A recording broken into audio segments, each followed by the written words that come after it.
Adrian.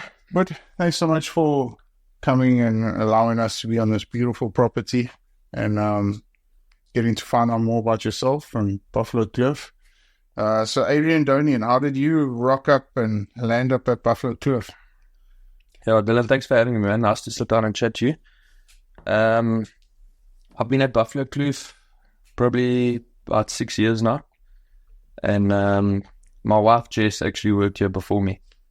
And I worked not too far from here, about 45 minutes. And I had a little Corsa buggy at the time. So on the weekends, I used to drive over here and come visit. And a couple of moves in between jobs. And then one day, Warren called me and said he was looking for a manager and asked if I want to come try. And we did like a 3-month probation period, and we just got along really well. And it didn't take me long to buy into what he's trying to achieve here and the conservation legacy he's trying to leave. And I just said to him, this is something that I'm willing to commit my life to. And it's been an incredible 6 years. Hell of a journey so far. What does conservation mean to you guys? Or what is your opinion on conservation? So I think conservation is quite a broad term, but I think ultimately it boils down to conserving wilderness spaces and wildlife for the future generations. There are various different practices that contribute to conservation, obviously. In my mind, it's hard to argue that hunting is not one of the biggest contributors. To me, this is a property, Buffalo Kloof's a property where you can see the conservation happening on the ground, which I really like. Seeing the place grow and seeing the number of different species increase, and the elephants opening up the thicket, the introduction of the black rhino, our incredibly successful cheetah program. So, and then the hunting that we do here, just helping sustain and keep all of that going. So let's talk a little bit about Buffalo Kloof. I mean, from my perspective, Buffalo Kloof, as far as conservation goes, they've probably been one of the pioneers in the industry for some time now. I was very fortunate to meet Warren a couple of years ago at one of the SCI shows, and everything that they've stood for. What is the driving factor behind? You mentioned for future generations, but what is the end goal for Buffalo Kloof for us? What do you guys want to achieve? I think at the end of the day, it's about leaving a lasting wildlife legacy and protecting a biome that's one of the oldest biomes in the world. So some of this Albany thicket has never been touched. And I think I can speak for Warren when I say this dream sort of grew over time. Okay. He's a helicopter pilot, so flying this landscape and then getting an idea in his mind as to, what's possible here. And I think a big part of what we're trying to achieve here is related to black rhino conservation. So the landscape and the wilderness here really lends itself well to black rhino and them breeding successfully. Obviously, when you've got rhino, with that comes a lot of risks and a lot of expense in terms of anti-poaching. So our anti-poaching unit is world-class in my opinion. And they're different factors there. We've got our local anti-poaching unit, and then we've got the vet port team, which are mainly American ex-service men. Okay. And they help us a lot on the anti-poaching side, training our guys and bringing their expertise and equipment across to help keep these rhinos safe. So what what part does hunting play in the conservation? Because from what I see and from my understanding around Buffalo Kloof, it's not the main, you get a lot of these outfitters that their main source of conservation or income or whatever it may be is the hunting side. You guys, you don't solely do hunting, you do other things to try and build up the conservation. What are the other practices that you guys have involved in? Well, I think we're one of the few, if not the only guys that have taken on trying to do hunting and ecotourism together.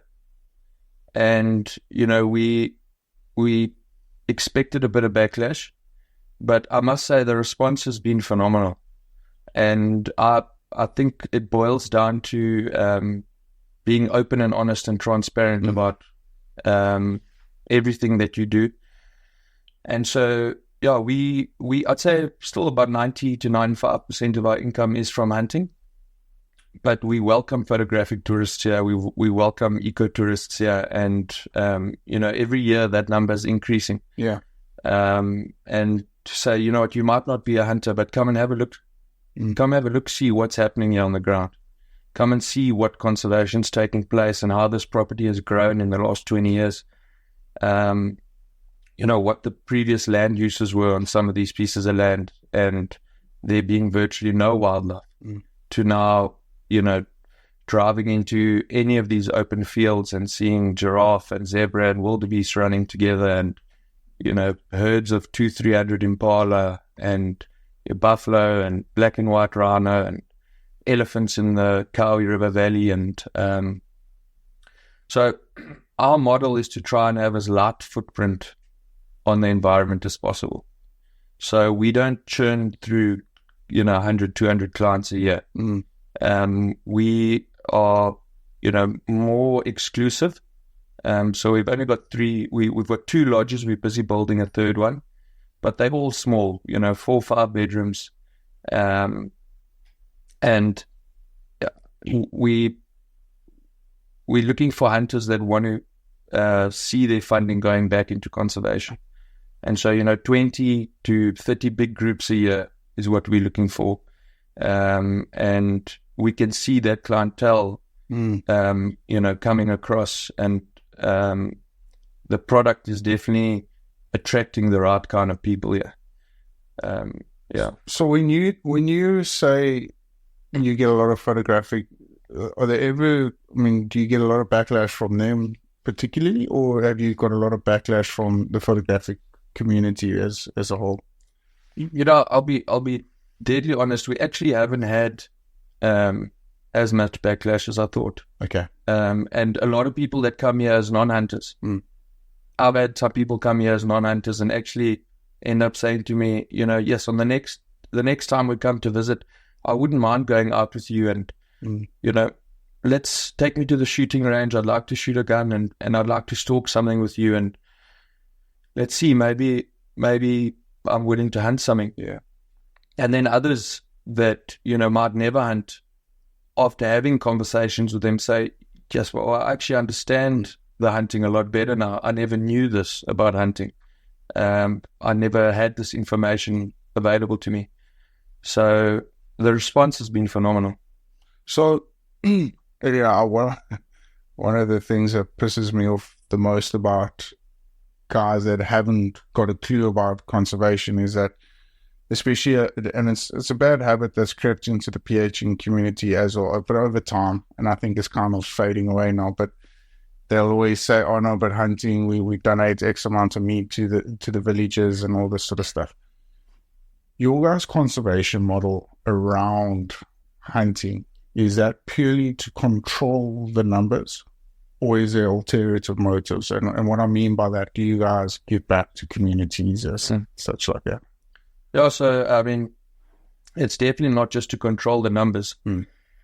So, yes, there are definitely, species that multiply faster than others. So obviously, when we work out our hunting quotas for the year, those are high up on the list. But a lot of our meat goes to our local communities. Okay. We've got a community here, the Yandela community, that have actually bought into the whole conservation concept that is Buffalo Kloof. They've included some of their land into Buffalo Kloof, which is good territory for black rhino. And so they are partners in the black rhino. Oh, wow. So I think every third rhino calf that's born belongs to them. Okay. A lot of the meat goes into that community. A lot of clients, give donations. We had one of our big donors leave money they will just put water tanks up at all their houses. Okay. We planted a hectare of dragon fruit for them, and that project's going really well. We do a chicken broiler project with them. And then we have the Bathurst community in the south, which is, sort of quite new that they're now on our border, and that sort of happened with the expansions that's taken place. And, we're busy with discussions with them and finding out what their needs are and how they can benefit from Buffalo Kloof being here. Has that been a challenge, those discussions? I mean, I'm sure getting the community on board, I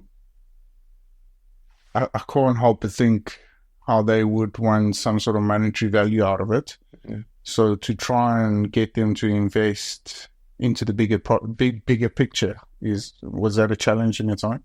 It definitely is, especially in the beginning, because there's a lot of distrust.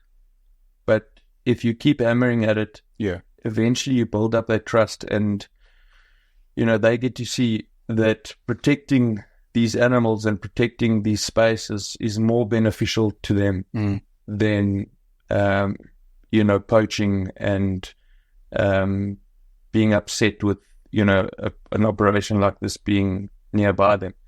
So we employ people from most of these communities as trackers, as anti-poaching guys, as lodge staff. So I think all that plays a role. And then, of course, meat is a luxury to poorer communities. So, being able to provide them with meat on a monthly basis, definitely helps turn the tide in terms of building up that trust and relationship. One of the interesting things I was fortunate enough to have a conversation with Warren. I was actually telling Henry on the way here is I was very fortunate to meet Warren in a very peculiar way. Him and Ralph Costa were struggling to set up their TV at one of the ACR shows, and I had a really interesting conversation. And one of the things that have always stuck with me and why I've been so interested in the Buffalo Kloof adventure is because Warren said to me, he said, in a couple of years, I'll prove to everybody why hunting is one of the most sustainable models, number one. And number two, we would be hunting majority of the big five on my property. So with that being said, have you, with you guys incorporating black rhino, elephant, and are you obviously aware that it's going to come to a point where numbers have to be controlled? What is your take on what is your plan? How have you guys decided, okay, well, once we get to a certain number, how are we going to take these animals off? What is your go-to plan when it comes to that? So, hunting is definitely in our management plan for those species. Okay. We're not there yet, but, ultimately, I think if you're going to hunt a rhino or an elephant or something, you've got to be able to show that you hunting this animal is benefiting the bigger population that you have. And that's the end goal is to be able to hunt most of the big five here. At the moment it's buffalo and hippo, but eventually the rhino numbers and the elephant numbers will get to a point where if you keep leaving them unchecked, you're now going to start doing damage. And I think what a lot of people, don't understand when it comes to wildlife is the most important thing is the habitat. Without the habitat, the wildlife can't thrive. So, with the world that we live in today, with the amount of people on the planet, Africa isn't just one big open space anymore. Everything is fenced to some degree. The Kruger National Park has a fence around it. And, we can see the havoc that the elephants are causing there being left unchecked. So there are other conservation, methods that we do use. We do contracept with our elephants to try and slow that, population growth down a little bit. But yeah, ultimately, you're eventually going to get to the point where you've got too many bulls, and that's when the conversation about hunting will take place. Do you think it's a model that's been instilled in the practices of Buffalo Kloof, that we're not here just to talk, we're here to show and prove a point to people? Because I think something about the hunting industry is that a lot of people do a lot of talking and not a lot of walking, if that makes sense. You've got to be able to talk the talk and walk the walk at the same time. But do you think that's been instilled in your guys' camp or facility over time, understanding that, hang on, we're going to prove to everyone that this is possible? Look, I think for somebody, a prospective hunter, what's nice about Buffalo Kloof is the evidence is there. There isn't much need to talk about it. If you go back and do a little bit of research about Buffalo Kloof, you can see how it has grown year on year. New land being purchased, being brought into this space, and there's no internal fencing here. We're nearly at 60,000 acres now, and it's all one wide open space. And the introduction of the black rhino, WWF, which is typically, a non-hunting organization. Yeah. They happily move black rhino here because of the habitat that we have, and because they can see that, yes, we do hunt, but we are conservation minded. And the conservation is key. I think once the conservation goes, then you're no different to an abattoir or a slaughtering facility. Yeah. And I think the way that you hunt is also critical. We strictly walk and stalk. We never hunt off vehicles here. So, eco-tourists can come here and view animals just as well as they would at any of the eco-reserves, because the animals aren't afraid of the vehicles. Okay. And that was a big part of something that we wanted to maintain. There's, over 500 buffalo here now. We counted just south of 2,000 impala from the helicopter the other day. So, the proof is here. We've got a cheetah program. We partners with a shear, and they brought a female cat here that they've now classified her as a super mom. Okay. She had 2 litters of 6 cubs, and she's currently got a litter of 3 with her, and all those cubs go back into the meta population. So none of them stay here. Okay. Every time they get weaned, all those cubs go and get, with their help, they know where the cheetah need to be placed around Southern Africa. So, Buffalo Kloof, just one property and one cat, have sent, 12 cheetah out to various places already, which is fantastic. It's incredible. Yeah. So, you were saying earlier that lions are only cat of the big 5 that you don't have. Are these, especially the cats, are they self-sustaining? Do they hunt themselves? Do they do all the killing themselves? They hunt themselves. We don't have to supplement them at all. The main mother has a tracking collar. Okay. So, we do cheetah walks with guests. My wife's built up a phenomenal relationship with this cat. She trusts her. And so, oftentimes people on their hunting safari will take a morning out just to go and view the cheetah in the wild, and they often find them on a fresh kill or, just resting under a tree. And then we do, rhino notching procedures as well, rhino collaring procedures. So with the help of DSC and a very good friend and donor of ours, Shannon Ralston, they donated money for us to put the LoRa system in here, which involves AR collaring.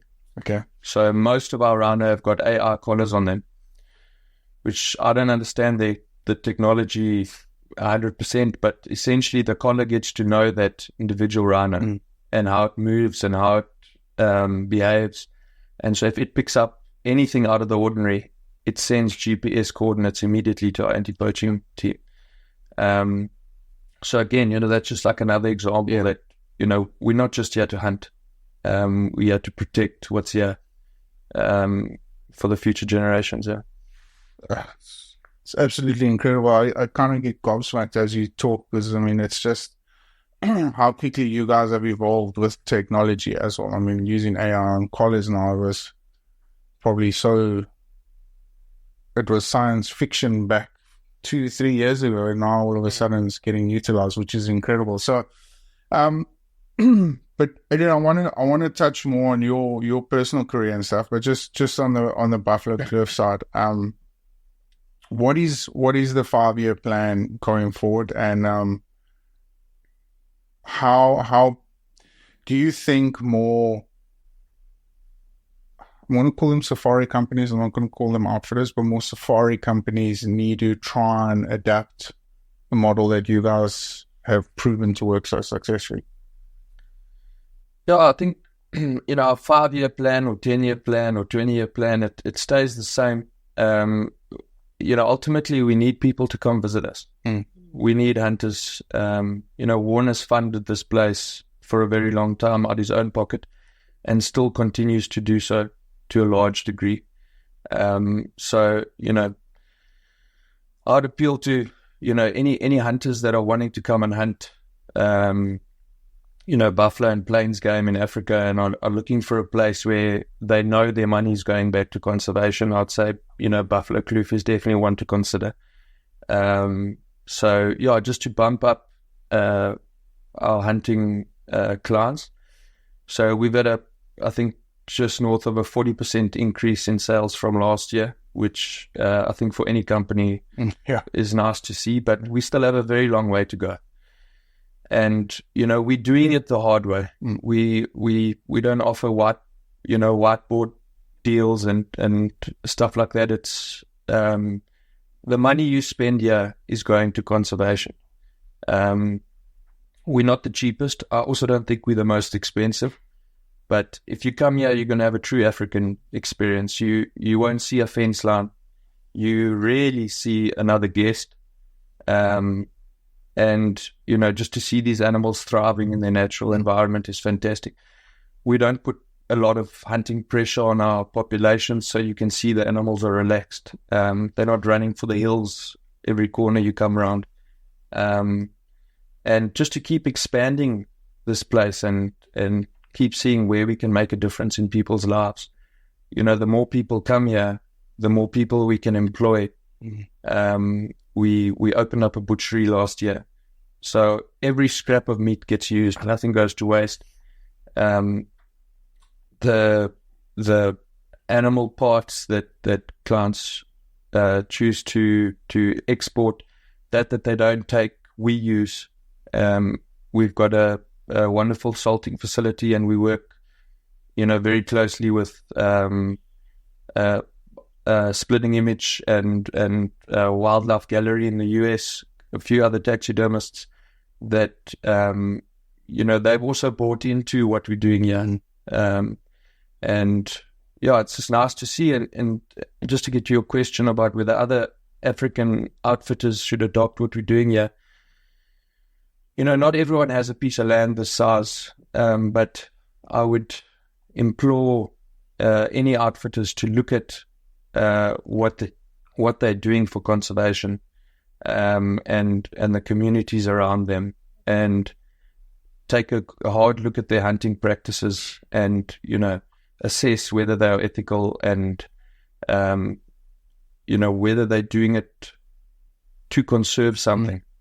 And I think the more we can do that and the more we can show the world what hunting is doing, the longer hunting will be around, because hunting's under a lot of pressure, I think, mainly due to us as hunters ourselves. I think we've made our own bed to a degree. And I think, we as hunters need to start calling out unethical hunting practices before non-hunters call them out. We need to be more vocal about it.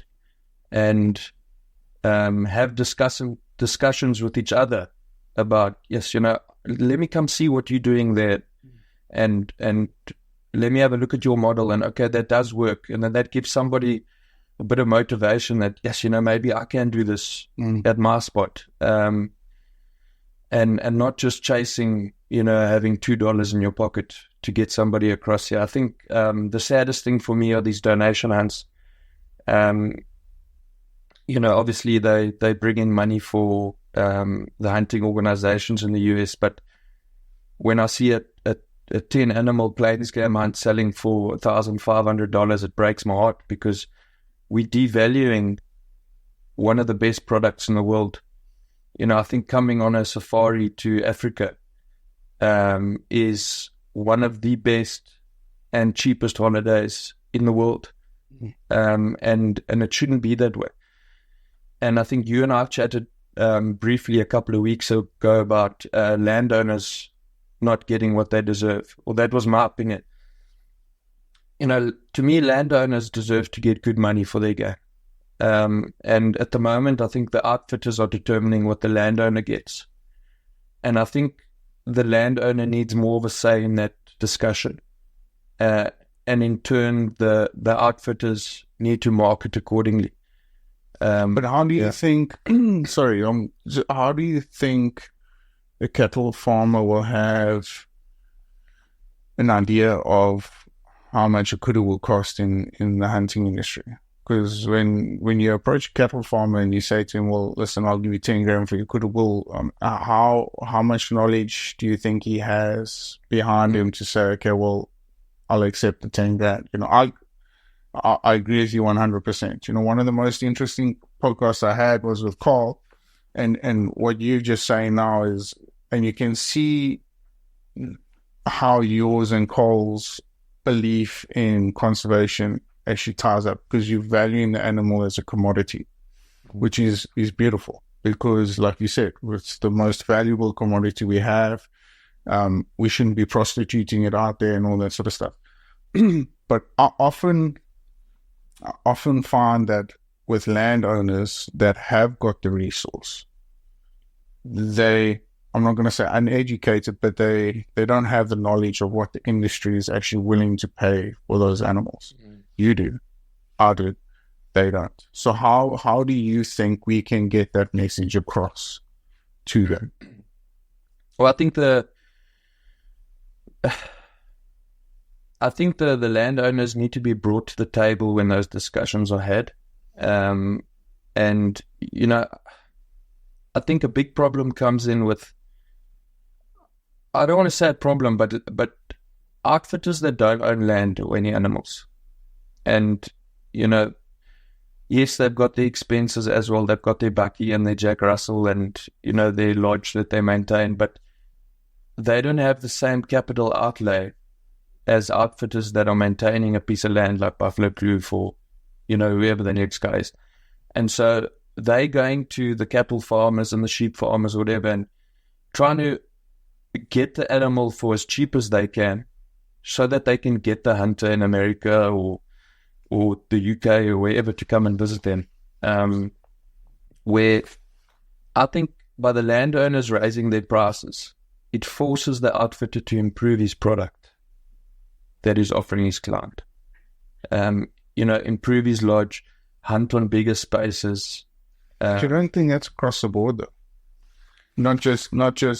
Sorry, I'm going to be biased to freelance outfitters because I'm one of them. But you don't think I hunted for a big safari company, well known in the industry, and they were quite happy to screw over people for as little. I mean, we were paying. He wasn't prepared to pay more than 2,000 rand a bushback. But you don't think that it's across the board, not just freelance outfitters. It's across the board that there are more unethical outfitters out there. Like, I've been in the industry now for 14 years, and I've very rarely come across institutions such as Buffalo Kloof, John X, that have got the good morals and values behind us. And well, hang on, yeah. I'm prepared to take off only 3 kudu this year, but I will pay you top dollar, which I agree with. The policy is fantastic. I think it's outstanding. But I haven't had a fortunate opportunity to have conversations with yourself and Carl, and now I do. So I'm going back a more knowledge, a more well-rounded professional hunter outfit or whatever it may be. So you don't think the broader perspective is, maybe it's not just, majority is freelance outfitters. I agree with you 100%, but also land-owning outfitters. I think, what is your opinion like? Yeah, I think it does go across the board. I definitely don't think it's just the freelance guys, but so I think the problem boils down to this is, let's just say, like, as an American, if you're wanting to buy a t-shirt, okay, you can buy a $10 t-shirt or an $8 t-shirt at Walmart, or you can buy a $150, $200 t-shirt at Nike. Yeah.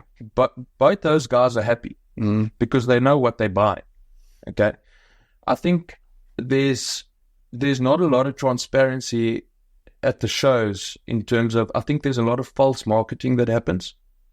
And so when a client books a safari with ABC Safari, for instance, whoever they may be, and he comes to South Africa, and his dream, his vision in his head of his Africa hunt was wild open spaces, not driving through a gate or a fence every 200 meters, seeing animals with ear tags in, and then, but he buys that safari and he thinks, yes, well, what a deal, and the guy's throwing in a free crocodile and a free warthog and, just to get the guy there. And then he comes here and he has his safari. He doesn't go back home and say, don't hunt with ABC safaris. He says, don't hunt South Africa. And that's the difference. It's not the same as, if you buy a t-shirt from Walmart, but you're expecting the Nike t-shirt. It's not like that. This is a continent and a country 16 hours away from them. So, I think there's no regulation in terms of who can become an outfitter in South Africa. You go on a 12-day course and suddenly you're a professional hunter. And you get one landowner to give you permission to hunt on his land, and you can register as an outfitter. So I don't think we're ever going to change that. I think the only way that would change is through the South African hunting organizations. I don't think it's the responsibility of SCI and DSC to police that. But I think as an international hunter, my advice would be, do your research about the place that you're going to go to before you book. And yes, there is a product for everybody. Some guys might be happy with the Walmart hunt, but he needs to know that is what he's getting when he goes there. I speak to a lot of guys at the shows, and I hear them telling people their concession is 200,000 acres and 300,000 acres. And show me those properties. I'd like to see those properties. They're little pieces of land that they've put all of that together and then multiplied it by 10 and said that's the piece of land that they're hunting. I think big areas like this are rare, but a big area like this, in my opinion, does deserve more for the animals, because the experience is different. And I think if landowners raise the price of their game, it forces other outfitters to improve their product. Because, the client's going to say, well, okay, if I'm going to pay that much to come out, what am I getting? How big is the piece of land that I'm hunting on, number one? What conservation are you doing? What am I leaving for my tour to come out and hunt with you one day? What are you doing for the local communities around you? And I think those conversations need to happen more regularly. We're very vocal about what it is that we do for the community, for the landscape, just for the surrounding area as a whole. And I'd like to see more of that happen. And I think if hunting is going to survive, you and I grew up hunting, but we don't live in the same world that we did even when we were born, let alone the world when, our parents grew up. So, we need to be able to show the world, hey, we hunters. But through hunting, we are conserving wilderness areas, number one, habitat. Mm.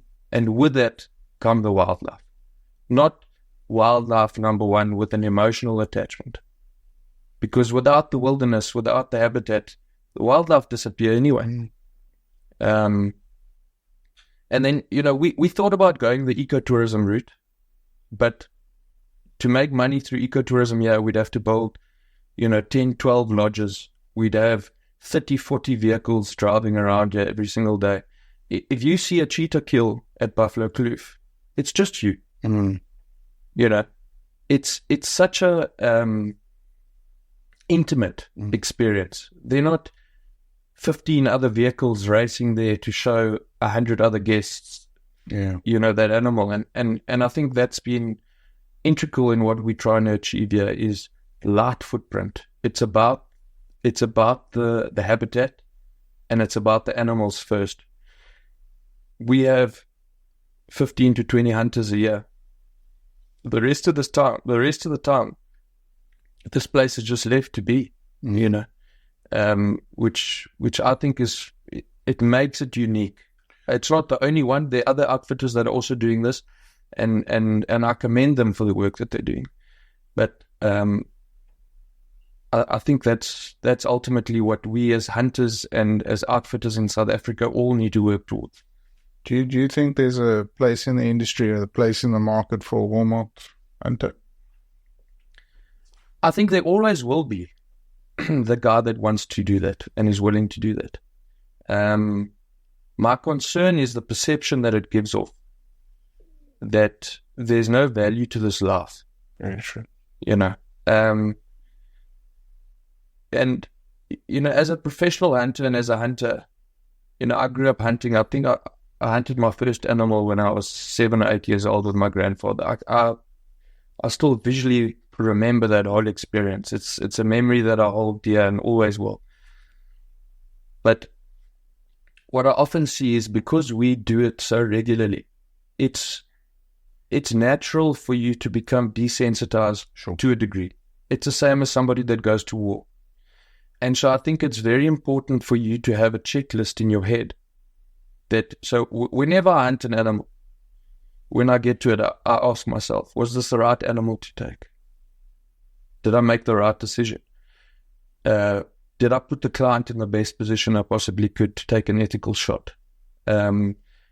Is this animal being hunted having a net positive for conservation and the species as a whole, or a net negative?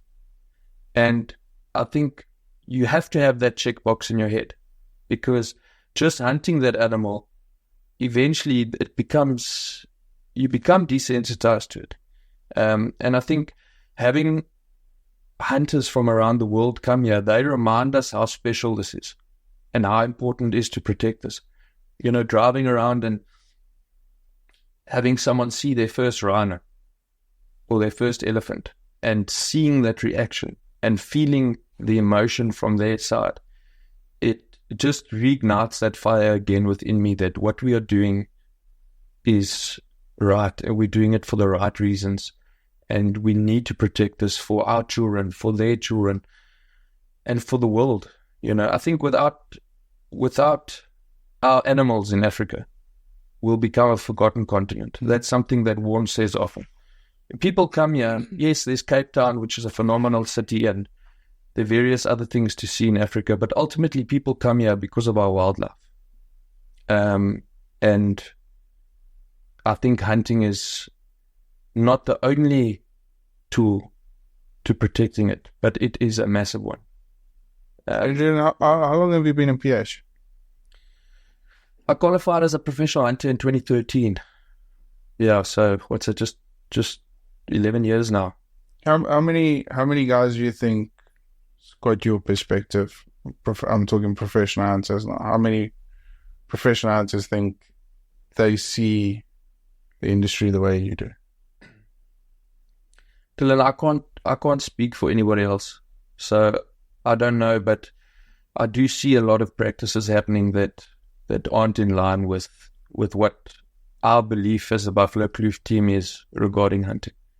And I think the more we head in that direction, the more in danger we are of hunting, becoming so frowned upon in the international community that it ultimately disappears. And that is what I'd like to say we are fighting to prevent. And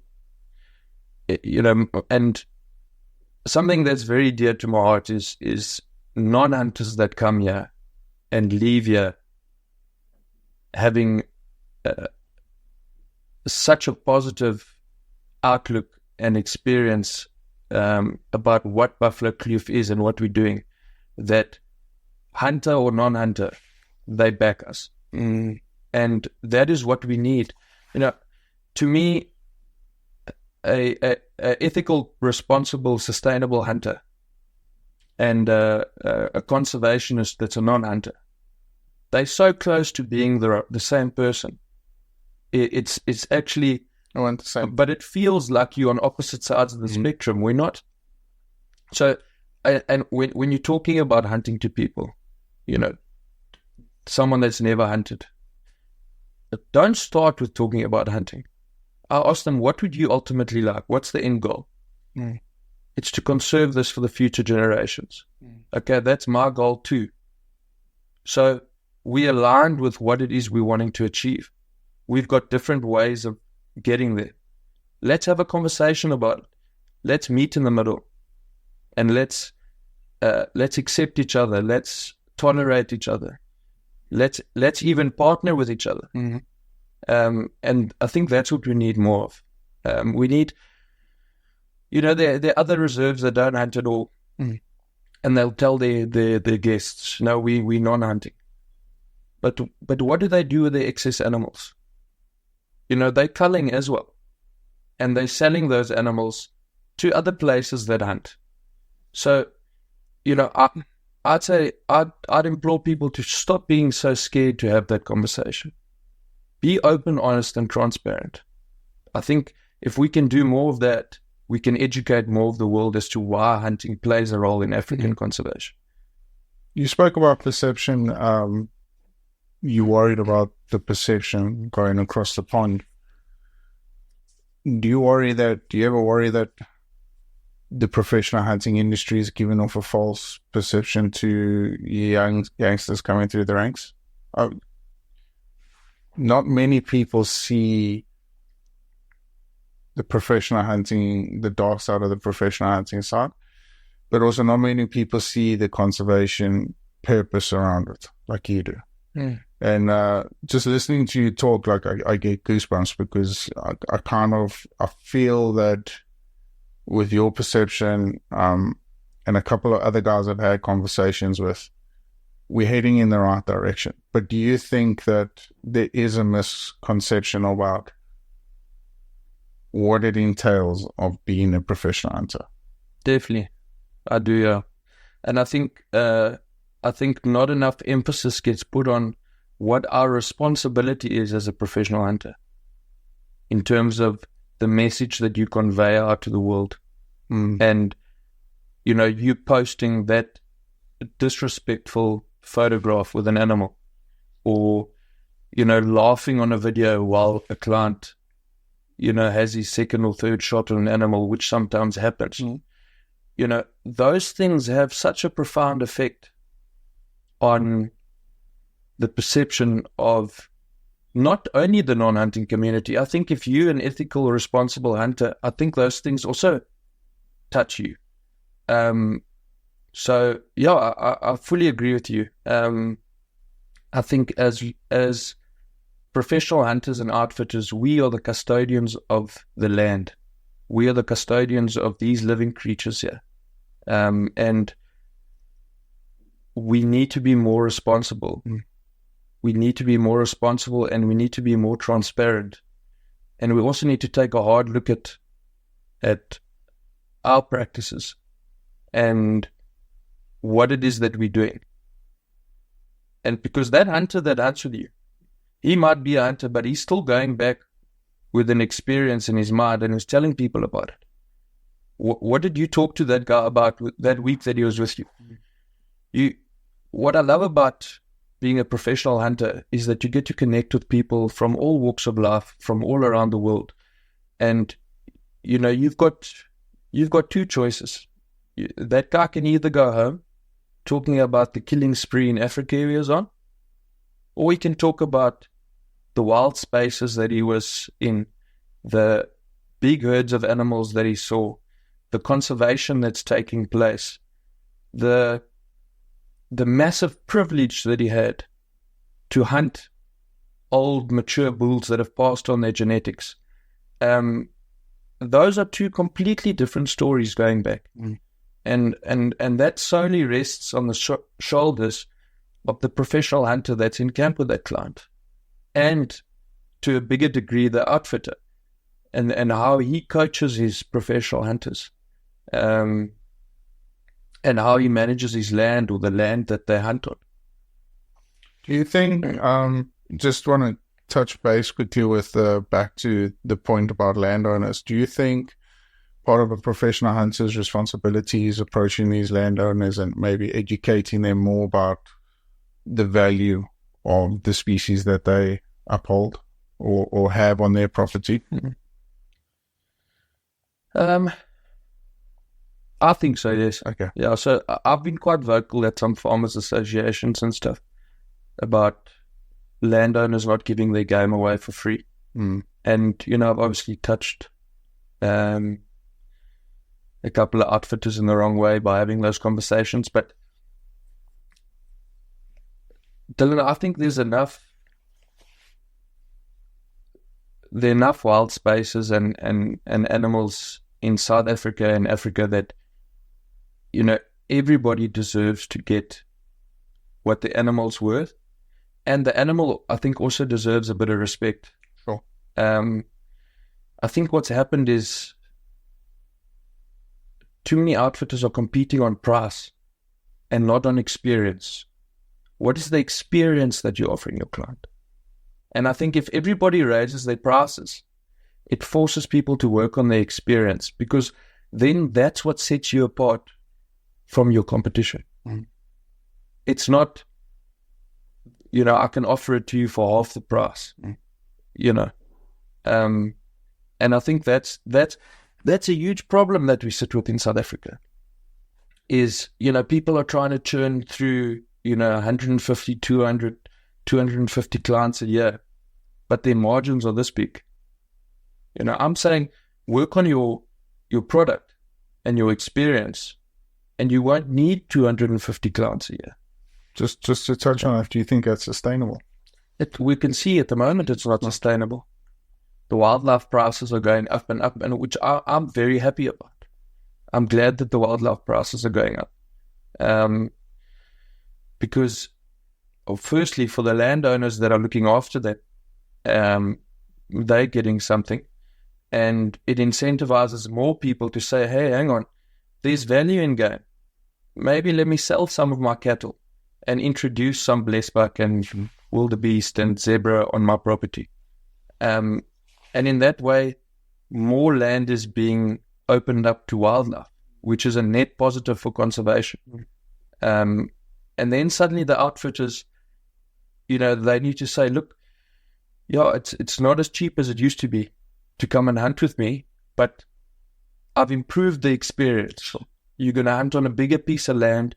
The animals are, to a large extent, not free roaming, but extensively roaming. They're in self-sustaining herds. You're not just coming onto a small piece of property where there are only male animals. Why are there only male animals? Where are the females? These animals are just being brought in here to shoot and bring more in to shoot, and it's not sustainable. No. And I can't help but think, I like your analogy about the Walmart side of things, so I'm going to stick with that. But if you go into a Walmart, you're going to expect Walmart services, right? Customer service. Do you think that's a model that has been slowly adapted or slowly adopted by our hunting industry? And what I mean by that is, like I mentioned, I work for that big hunting safari company where it was a Walmart that didn't value experience, valued the more money we could make off an animal, the better. At some points, we were dropping animals off. And I laugh about it now because I can't believe how oblivious I was to the situation. We were dropping animals off at the one end of the camp and guys were shooting them on the other end. And you can't often experience that way. You can never. However, I feel sorry for the professional hunters that have been forced to do that. Do you think a lot of the responsibility for experience rests on the outfitter, or majority of it on the professional hunter? I think it starts with that. I think it starts with our hunting organizations. Mm. And what do we as South Africans believe our role as hunters are? That's the first question we need to ask. Okay. Because every outfitter is going to do their own thing. But if the hunting organizations are just allowing everybody to do what they want and sort of turning a blind eye to it and saying, well, there's a product for everybody. Mm. You know, there are always going to be bad practices in any industry. There's bad accountants, there are bad lawyers, etc. Sure. But what are the regulatory bodies doing about it? And then, I don't believe that the hunting organizations on their own can do it. I think outfitters and professional hunters that are in it for the right reasons and, want to make sure that the experience that they're offering is authentic and that money is actually going into conserving areas of land where animals can be self-sustaining. They need to be more vocal about it, I believe. I do agree with you. I think a lot of our industry has gone that way, particularly in the north. And it's degraded our product to the degree where it's now making the problem worse. Sure. Because, you're now fighting at the hunting shows there's 100 or 150 South African outfitters there. A client that's walking around there that's never been to Africa, he doesn't know the difference. Everyone's got a beautiful banner up behind them. Mm. Everyone talks about big concessions. Everyone talks about these animals. And then, then it gets to the price point. And it brings me back to that analogy about the Walmart or the Nike. They don't know. To them, it's a hunt in South Africa. But I think we've got to the point now where, unless another COVID or something like that happens that stops the people from coming in, it's not sustainable.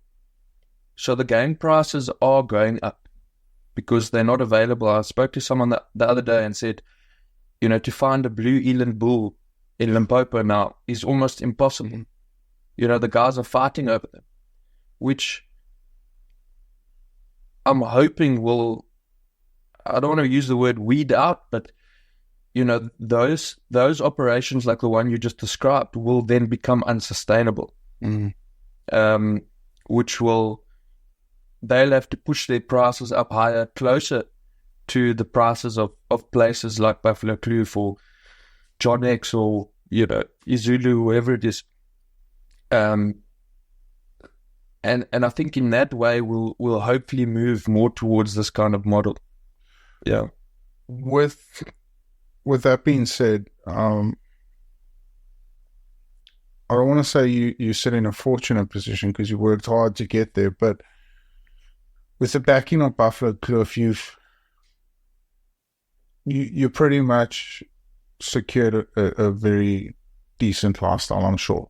With a lot of freelance professional hunters, they aren't. How do you say, what would your message be to youngsters coming into the industry, wanting to get a foot in the door? guaranteed by these establishments to have 100 days booked of hunting, but they're actually not fully aware of what they're getting themselves into. It's not easy for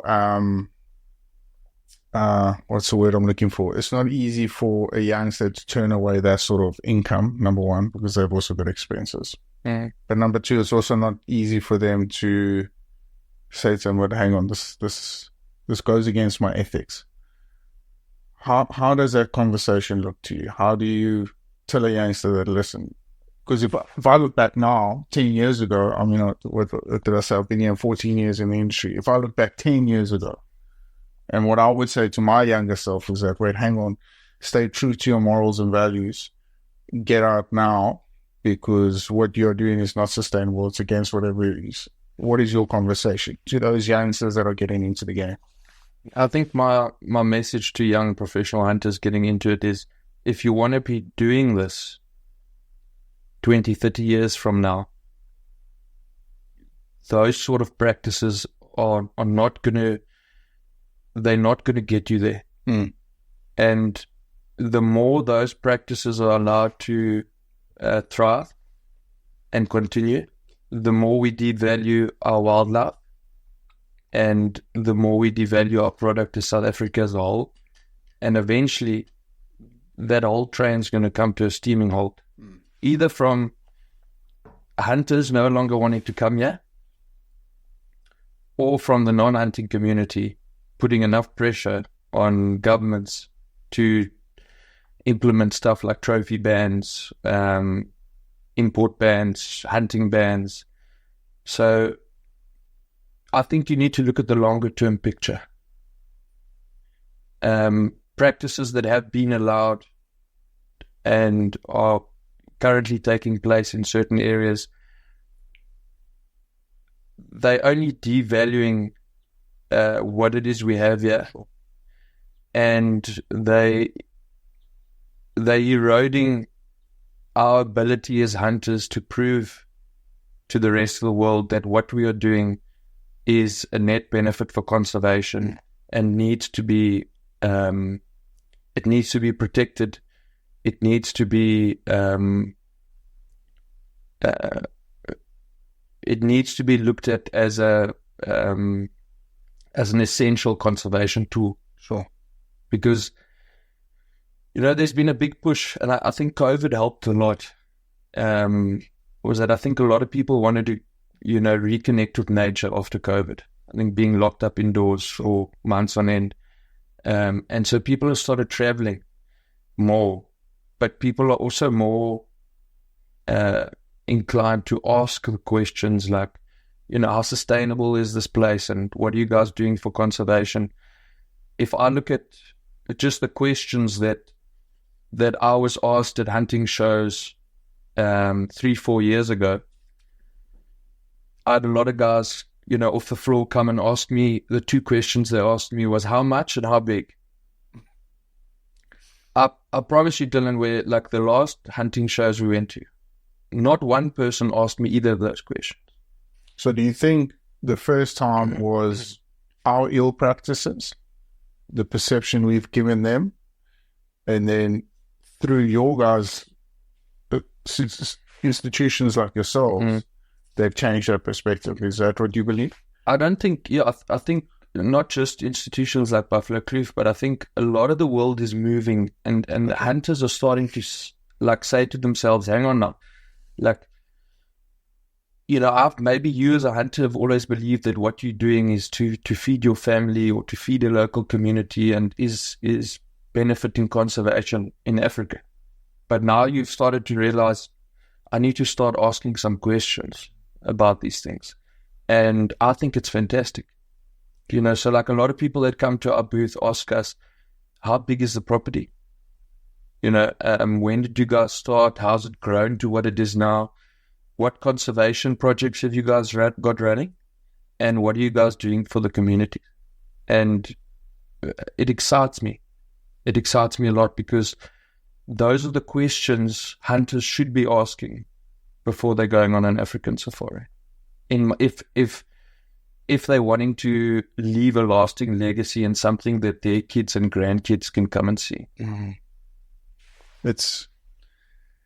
I'm listening to you talk. I'm kind of gobsmacked in a sense that I can't, like, there must be such a strong driving force for why you've got these strong beliefs. You know, when I look at guys in the industry like Bossy, myself, and all that, we've been in there long enough, and unfortunately, we've been a part of institutions that have made us who we are today, better than that. But you've come off the bat into an establishment that values conservation, and I can't help but think how important this conversation was, but also at the same time how important establishments like Buffalo Kloof, professional hunters like yourself, are for our industry. Because I would be naive to believe that you guys haven't, together with guys like John X. Zulu you mentioned, I'd be naive to think that you guys haven't played such a crucial part into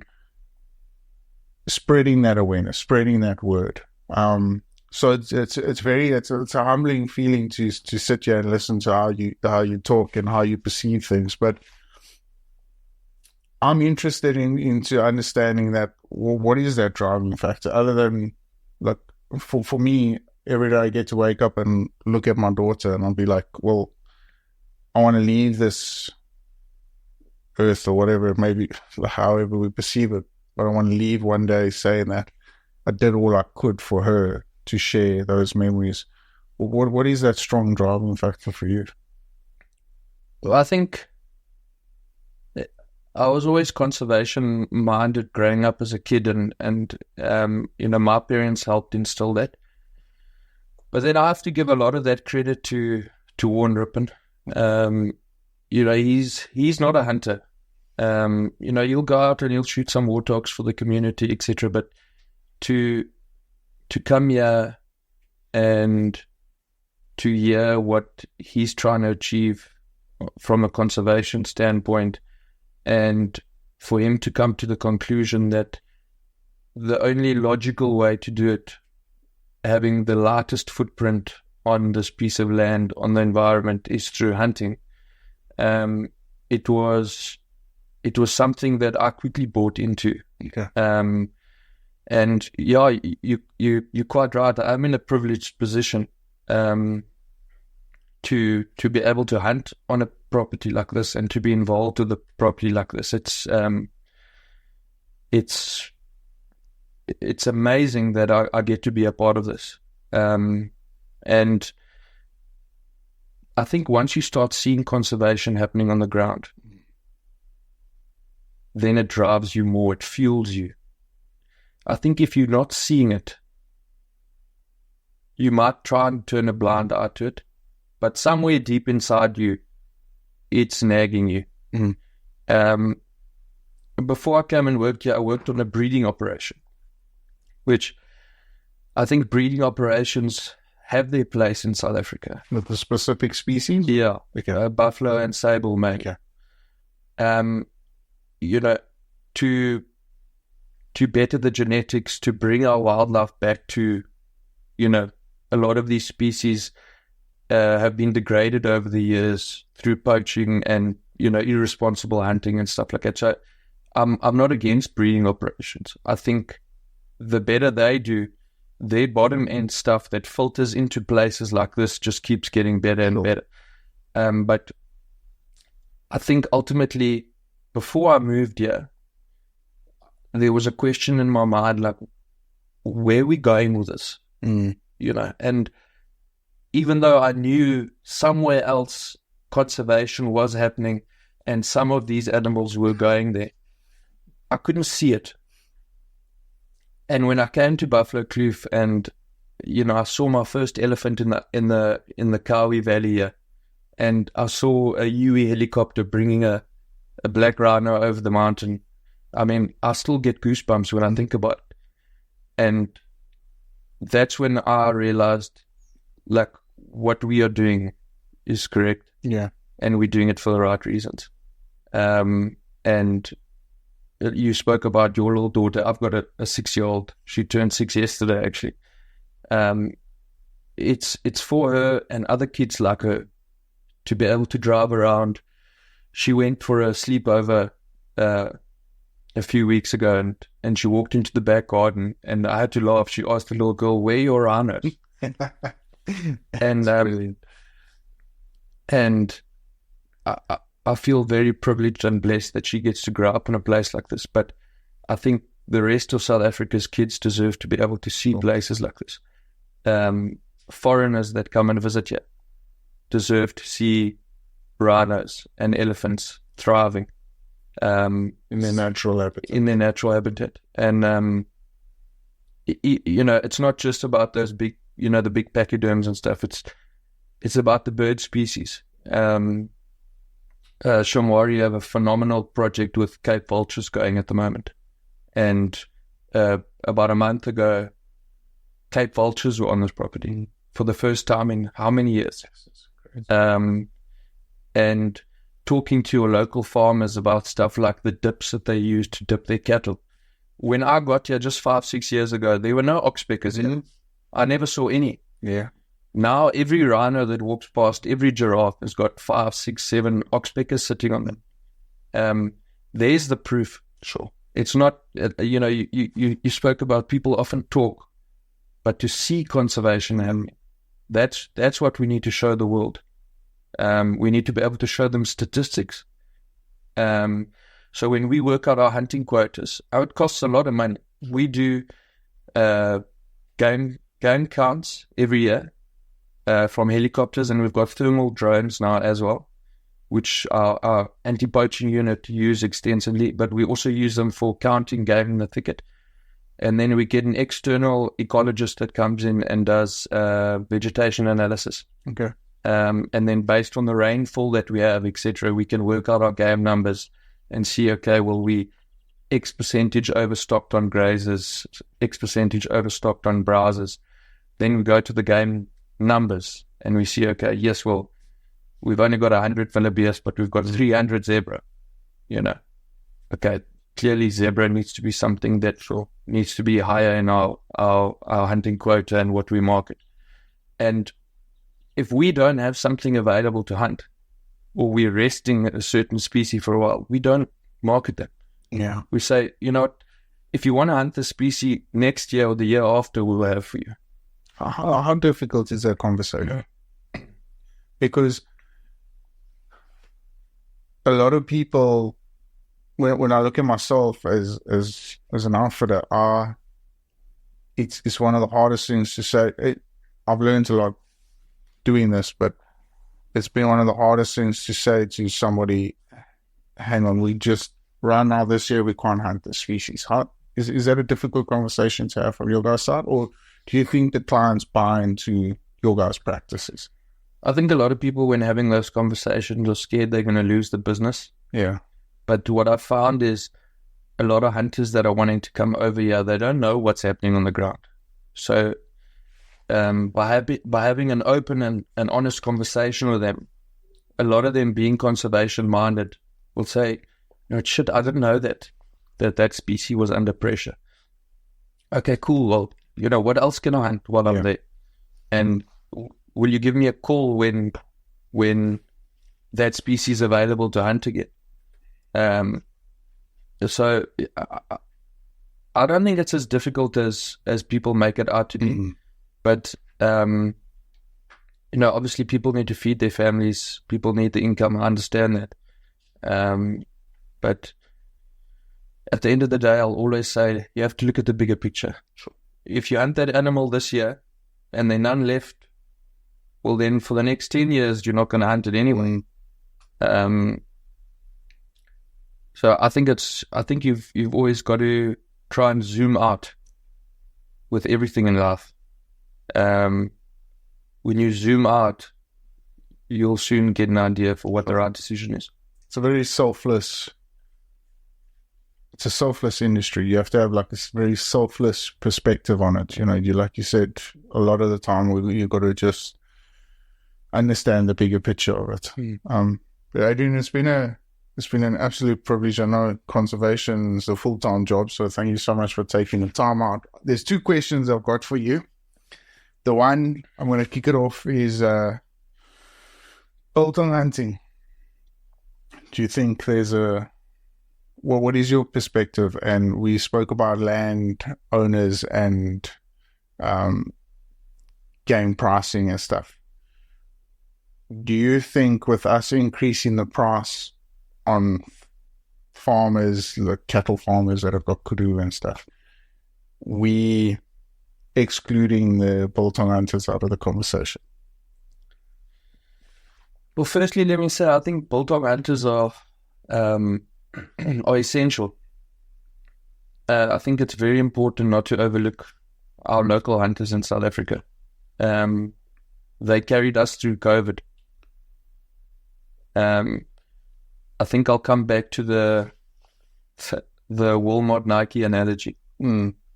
A smaller property that maybe doesn't have the same outlay of expenses that running a big property like this does.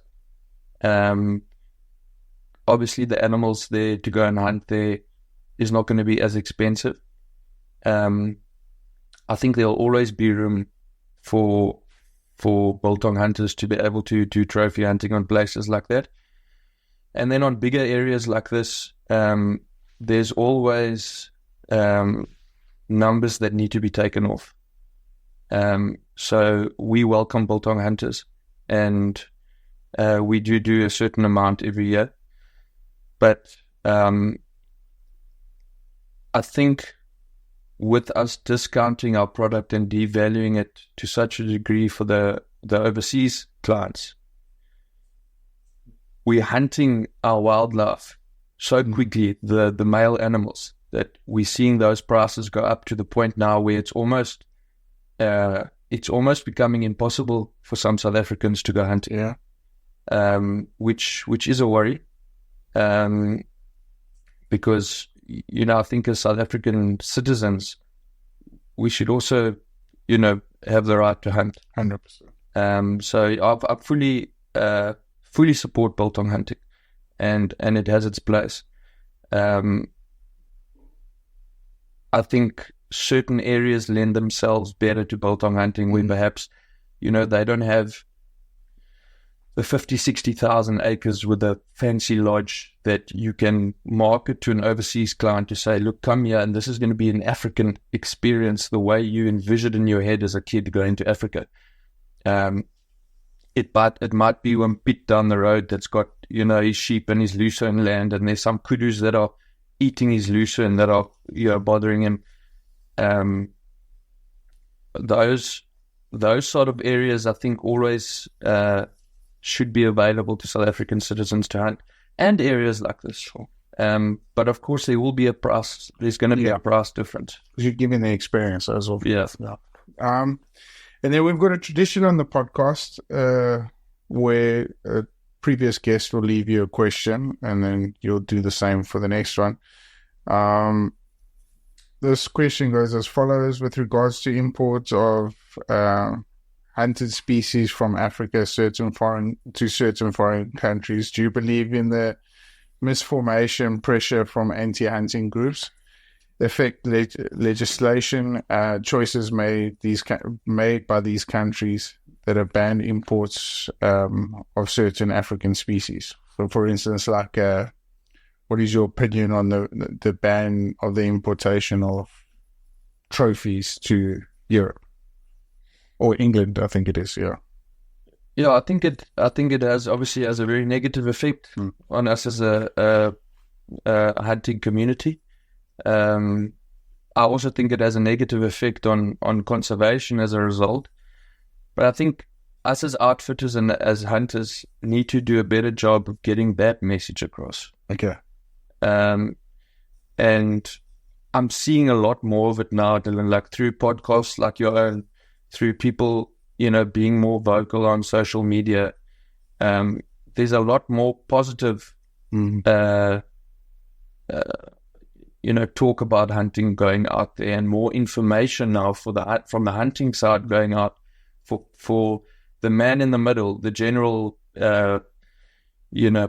city folk that have never been out to Africa or any hunting space around the world, don't know anything about hunting, where they can make a more informed decision now.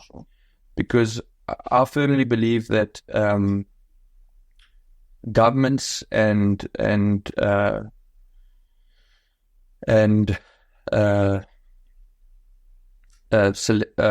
elected members of parliament or presidents, they make decisions based on votes. And so what the people believe often reflects in the legislation or the decisions that are made. And I think the anti-hunters have done a very good job of getting their message across. And so I said a while back, I said to myself, if I didn't grow up the way I did, and I wasn't a hunter and I wasn't a South African citizen, and I didn't take the time to really do in-depth research about hunting and whether it's a net positive or negative for conservation, I'd probably also been a non-hunter, an anti-hunter, just based on the information that's available to me. Because how often when we read news, we just read the headline. And so if I read a headline, hunters are killing wildlife in Africa, they're going to go extinct. I'd also say, no, just stop the hunting. We don't want the wildlife in Africa to go extinct. And I think through podcasts like yours, through organizations like Buffalo Kloof, being vocal and transparent and getting that information out there on platforms that young people use so that they can go, hang on, there's another side to the story. That then, I think translates eventually into legislation that's passed. Because if I'm a selected member of parliament and I'm making a decision on something, and 90% of the people in my country are saying, we're not for that, the chances are pretty good they're going to pass legislation to that way. But I still think that, I think the hardcore hunters and the hardcore non-hunters are still a very small percentage of the world population. I think the majority of people are level-headed people that would like to see positive decisions being made around the world for wild spaces and nature in general. If you look at the moves that are being made towards electric vehicles, towards alternate sources of energy, to countries planting, thousands of hectares of trees every year, people want to preserve nature. We've got a good friend that has an organization in the Amazon rainforest, and they're preserving areas of the Amazon, and you can see the backing that they're getting from the international community. I think as hunters, if we can show people places like this and how hunting is helping preserve this, I think you can quickly change the world perception. Adrian, it's been an absolute honor. I can't thank you enough, firstly, to take time out your busy schedule, but also just to understand more about how you're thinking. I often leave these podcasts with a lot of hope, and this is like none other. It's been absolutely eye-opening, and I love your perspective and your take on conservation, and I want to commend you. I want to say thank you, firstly, for all the work you guys have done for conservation, and secondly, thank you so much for spending the time with me and sharing your perspective. It means the world to me, and I'm sure it means a lot to youngsters out there. And good luck for the future, but I hope we can have many more of these conversations, and I look forward to it. So thank you so much for taking out the time. Thanks, brother. I enjoyed it. Lekker. Thank you.